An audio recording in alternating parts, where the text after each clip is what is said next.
kinds of keywords. Like we have over 30,000 keywords we bid on. So naming my business, help me name my company, all that. So we run our ads to get them to our platform, because obviously that person has shown an intent that they are starting a business. But then when you talk about channels like LinkedIn or Twitter or Instagram, there is no inherent signal that you can read from their profile that tells you they're in the process of starting a business. So there it becomes a bit harder. But that's where we have been experimenting, right? People who are serial entrepreneurs or VCs or brand managers, there's a lot of ways to reach them. But that's a very difficult problem to solve. And, we've gotten a lot better at that, but I still don't think we're anywhere close to saying that, we have made the process so efficient that the cost of acquiring a customer is super low. It's still fairly high. It costs a lot of money to acquire new people. But it's once the customer is on the site and has purchased something, we then see many of those buyers keep coming back. Many of these entrepreneurs have other projects they're starting or may start down the road. So there's few buyers who bought 40, 50 domains from us over the course of 5-6 months, premium domains. And so that's the important part, is finding these types of people who are not only going to buy that first name from you, but then going to use you for other services and then keep coming back for other names. So yeah, it's an ongoing experiment for us.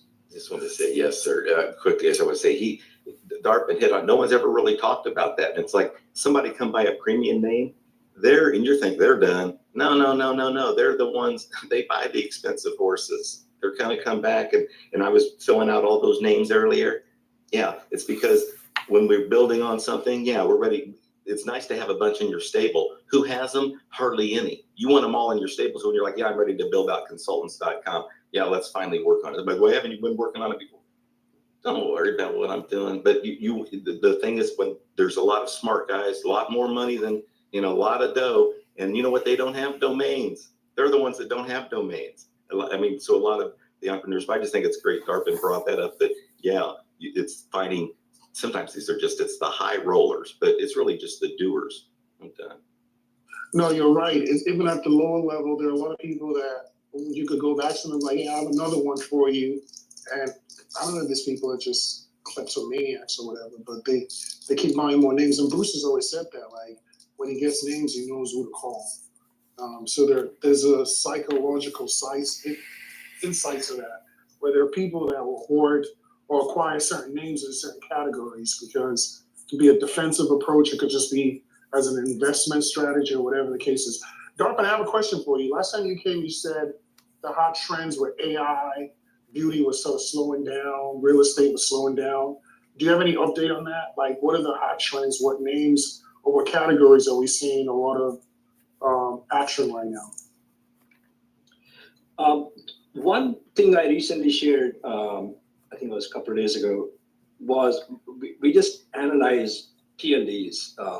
Has there been any meaningful difference in sell-through rates for different extensions? Because I had shared some data back in December. So we did that again in August, just this month. And there's definitely been some interesting shifts that are happening. The most interesting one was .ai. At least what we are seeing is that the sell-through rate has grown down on .ai domains, even though we keep the AI as a category is still massive in terms of demand. Buyers are launching, most businesses people are launching are AI-focused businesses, but we are definitely seeing at least some reduction in sell-through rate for .ai. And my guess, at least so far, is likely because most of the .ai domains are now priced significantly high. Many are in 200K, 300K plus, many strong one words, and there is typically a .io that is available at a lower price point. So it's possible that buyers are kind of moving in that direction, because many of the AI companies seem to be okay with IOs as well for their business. And the other possibility, which I think it's too early to say that, is it could be that AI is becoming so mainstream that do companies really need to call themselves as a .ai, or are they okay with, just the fact that they are launching in today's day and age?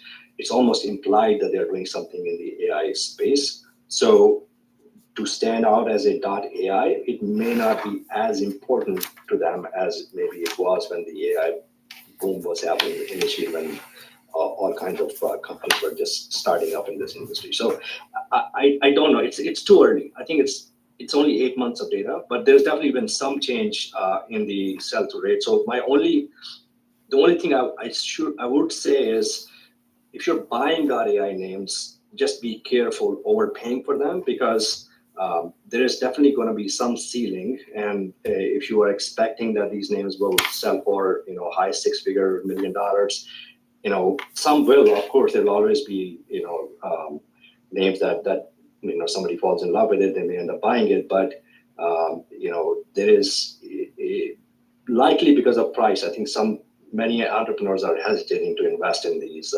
strong one-word AI. At least that's what we are seeing. Yeah, that's to be expected, right? There's an oversupply of .ai names because everyone went out and bought them, and everyone wants to make the most out of them. So projects will start looking at other alternatives. And I think it's going to flow into. Are you seeing .ai? And then after that, Paige, you can go ahead. I'm sorry. I think I couldn't hear what you said. Could you repeat? I'm sorry. I had a call coming in. Paige, go ahead. Yeah, Darpin, I think he was just a follow-up on the AI. It's just asked maybe a follow-up. I think I'll just jump in. I think the AI will be interesting because of the 2-year window. It was allowed to have an irregular expiration pattern. You know what I mean?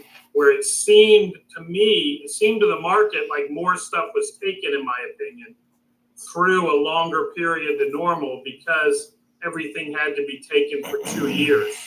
And so we'll see what happens as the easy money expiration stream starts coming from 2022.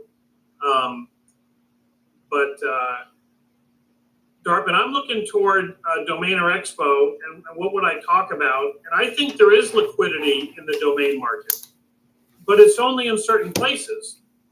The buyer wants to buy a name for reg fee, and they're doing that to the tune of 60,000 names a day. Over 10 million names a year, maybe even more. So there's liquidity there, right? The registrars are selling direct registrations to everybody, and everyone's buying them, and there's liquidity there. And then if you know exactly the name you want to buy, there's liquidity there. You type it in one of the channels and you get it. You know what I mean?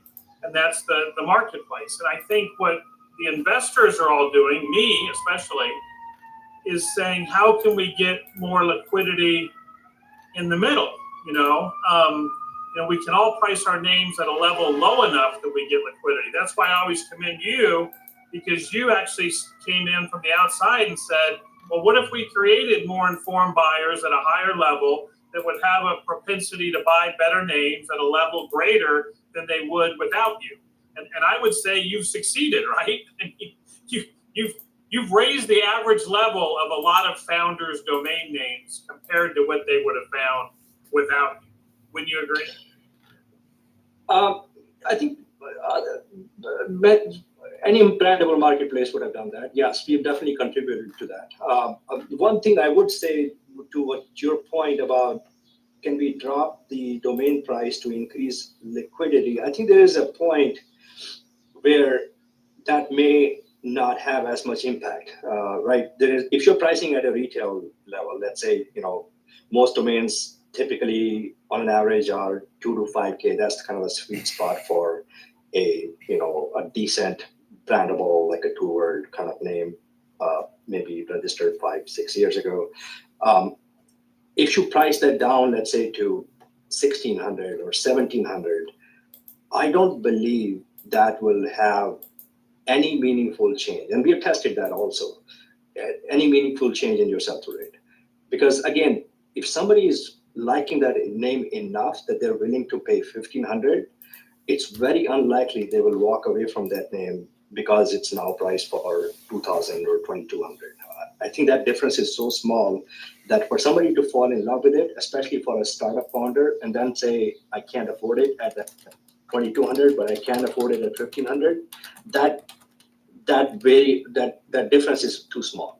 Now, if you're dropping it all the way to a wholesale level, yes, of course, that opens up liquidity to a larger pool of wholesale buyers. So yes, in that case, it's a very different equation of a sell-through, but then the returns will be much smaller. So I think there is a point at which dropping domains at retail doesn't matter much or doesn't help much, unless you truly want to liquidate to the wholesale market. Then yes, of course, then it's you price them Yeah, down. no, and Darpin, I live that every day. I'm coming at you guys as Domain Outlet today, domainoutlet.com. I just put up some new names, and yeah, I have to go down to wholesale to find liquidity. And I agree with you that there isn't a difference. But let me ask you the last question. Just like there isn't a difference between 2,500 and 3,500, I still think that we don't narrow down the playing field enough for some buyers when the marketplaces have so many names. And I can't even think of an example in the real world where having huge supply brought about more satisfaction. And I know you guys do a lot with the AI categorizing the emotion, bringing someone to get the right name. Do you feel like you're able to take that buyer to a small subset? We think about a typical company where they want to come in with their 3 best options, their 5 best, their 10 best. It seems like if I was a buyer on Adam, I would still narrow it down to maybe 600 that I have to go through. Do you think if you just gave them 20, it would make a difference on them consummating more transactions? Well, I mean, in some ways, that's exactly what happens, right? So many buyers would start their search with a broad keyword, right? So let's take that beauty example that I was saying. They will search for something like beauty, and then they will see 10,000 results. Now, at that point, many of them will start using additional filters, like I need it under a certain price point. I need something that evokes the emotion of fun or trust or whatever kind of business or brand that they're building. Then they may start filtering it down further by adding some additional keywords in their search. So I think it's an iterative process. They usually start with a much larger set, but if they really want a name, many of them end up, and we see that the short list of most buyers are 6 to 10 domains. And then they use things like audience testing. They may run a test to see what people think about those names that they've shortlisted, and that helps them kind of finalize the choice. Oftentimes, these buyers end up running a naming contest just to get suggestions from our community to see what would be a good name for their business. So the tools that we are building are geared towards that aspect. Is one, the search has to be smart enough that it can understand the buyer's intent and help them find the most relevant names, and the filters and other options should help them narrow down those choices to a meaningful subset that they can then manage and decide on. And then other tools which are around testing and trademarks and contests can help them even better kind of get them closer to that 2 or 3 names that they really, really like, and then hopefully they walk away with one. Now, this is the exact area which I think is still a lot of room for improvement, because I would, in the next couple of weeks, we're going to be revamping our entire search. We are launching a new search experience, which will actually make it even more guided for people to do those steps that I mentioned. Right now, they have to choose these filters. We're going to make that, more AI-driven, but better understanding of buyers' intent and simpler for them to use. With that exact goal, right? We need to get people to a meaningful list of 6 to 8 names that they really, really love, and then they hopefully walk away with one of them. And that's kind of the whole discovery problem that we're trying to solve. Great stuff. Love it. Yeah, you guys keep innovating. I think Steve has a question. Steve, go ahead. Hi, Ish. Thanks for inviting me up. Thanks, everybody. I'm kind of a follower. I sit in the nosebleed seats, but I'm trying to contribute to this as much as possible. Anyways, my question is a good conversation, and I was going to ask from a buyer standpoint, but going off of Darpin's thoughts, and then they were going back and forth about educating the buyer and putting those other features in place. And so, I guess my question was, how does a buyer get more involved, right? But now you're saying if you're educating your customer and all this liquidity portion of it, to kind of keep a profit for a business, which is in domains, selling, keep looking for buyers to, and those domains. I guess my question is, when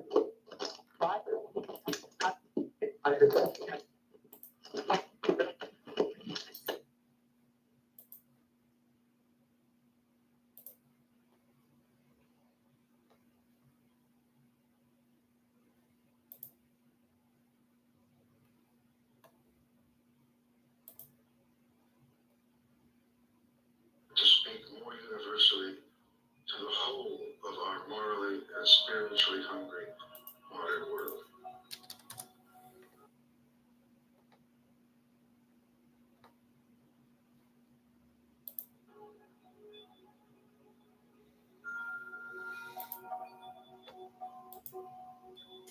The sayings of the